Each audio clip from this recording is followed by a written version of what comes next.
These past 2 weeks have been among the most difficult in Colombia's history.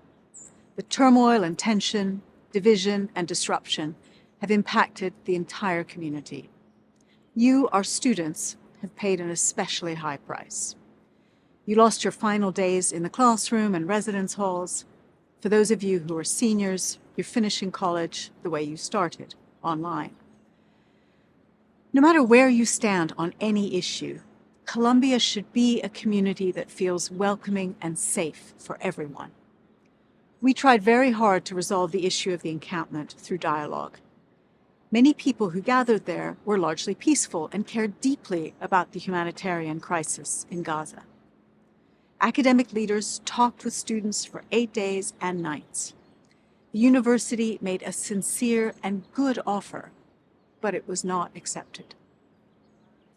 A group of protesters crossed a new line with the occupation of Hamilton Hall. It was a violent act that put our students at risk, as well as putting the protesters at risk. I walked through the building and saw the damage, which was distressing. But despite all that has happened, I have confidence. During the listening sessions I held with many students in recent months, I've been heartened by your intelligence, thoughtfulness, and kindness.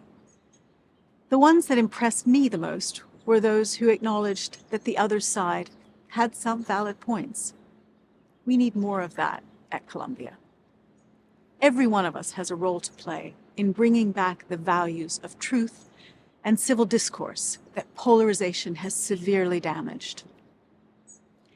Here at Columbia, parallel realities and parallel conversations have walled us off from other perspectives. Working together, I know we can break down these barriers. As many of you know, I was born in the Middle East. I grew up in a Muslim family with many Jewish and Christian friends. I spent 2 decades working in international organizations with people from every nationality and religion in the world, where if you can't bridge divides and see the other side's point of view, you can't get anything done.